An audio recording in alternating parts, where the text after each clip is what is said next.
गुलाल उधळलेलं आहे, याचं प्राधान्य आपण सर्वात प्रथम कोणाला देण्याचा प्रयत्न करणार आहे? याचं प्राधान्य मी सर्वात आधी माझे मिस्टर अमिताभ घुले, माझे सासरे त्यांची पुण्याईच होती, त्याच्यामुळेच आज विजय झालेला आहे. आणि माझा भाऊ संदीप दत्ता भांदर, हे तिघंजणी होते. आणि बाकीचे सगळे आमचे कार्यकर्ते आहेत, माझ्या महिला आहेत, त्या सगळ्यांना मी प्राधान्य देईल.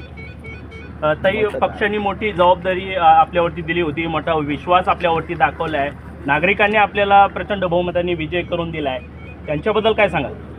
नागरिकांचं सर्वात आधी मी खूप त्यांना आभार देते की त्यांनी आमच्यावर विश्वास ठेवून आम्हाला आज विजय केलेला आहे. आणि इथून पुढं पण मी माझ्या नागरिकांसाठी कायम उभी राहील.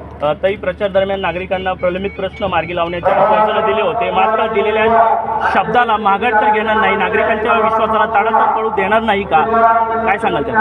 असं नाही होणार. जो शब्द दिलेला आहे आम्ही तो शब्द आम्ही 100% पूर्ण करणार. आम्ही सगळ्या नागरिकांचं सगळी त्यांनी ज्या समस्या आमच्यापुढे मांडल्या होत्या त्या सगळ्या आम्ही पूर्ण करायचा पूर्णपणे प्रयत्न करू.